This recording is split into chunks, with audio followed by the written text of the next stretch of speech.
Ticket చూడడంలో తప్పే ఉంది. అయినా వీళ్ళకి వచ్చిన నష్టమే ఉంది. ప్రభుత్వం డబ్బులు ఏం ఖర్చు పెట్టి వెళ్ళలేదు కదా. ఎందుకు అనవసరంగా బాధపడుతున్నారు అంటే వాళ్ళకి ఏం మాట్లాడాలా టాపిక్ ఏం లేదు.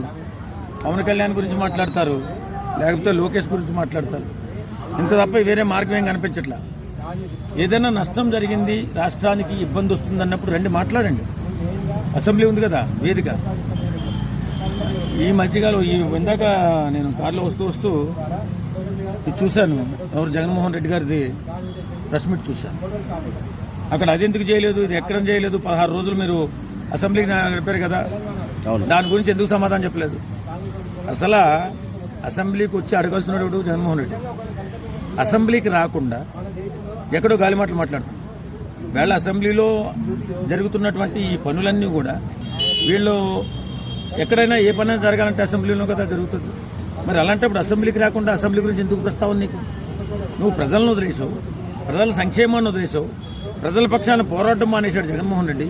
అలాంటప్పుడు నీకేం సంబంధం ప్రెస్ మీట్ పెట్టి ఎదవుకోవాలంతా? నువ్వు రా, అసెంబ్లీకి రా, ఈ పని ఎందుకు జరగట్లేదని అడుగు, వారు సమాధానం చెప్తారు.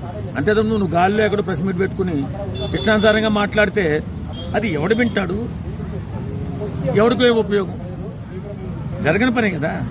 కాబట్టి నేనేమంటానంటే ఎక్కడైతే వచ్చి మాట్లాడితే మనం దాని సమాధానం దొరుకుతుందో అక్కడ వచ్చి మాట్లాడాలా.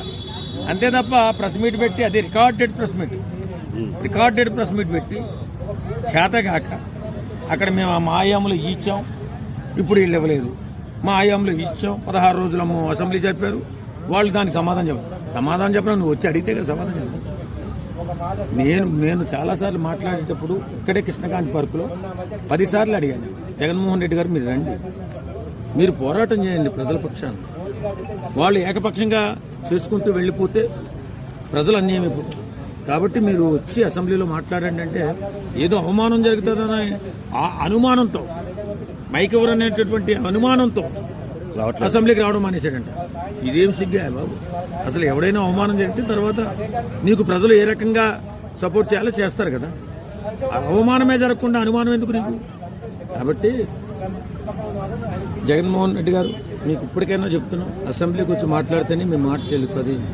మీరు ఒక ఎమ్మెల్యేగా ఉన్నారు, ప్రతిపక్ష నాయకుడిగా ఉన్నారు, ఖచ్చితంగా ప్రజల పక్షాన పోరాటం చేయవలసిన అవసరం మీ పట్ల ఎంతైనా ఉంది. అది మాట్లాడకుండా సోది ఎంత మాట్లాడితే సోది గాల్లో వెళ్ళిపోతుంది తప్ప అక్కడెక్కడ లిఖించబడదు. అసెంబ్లీలో మాట్లాడితే లిఖించబడుతుంది. ఇది తెలుసుకో జగన్మోహన్ రెడ్డి. అసెంబ్లీలో మాట్లాడితేనే మనం మాట్లాడే మాట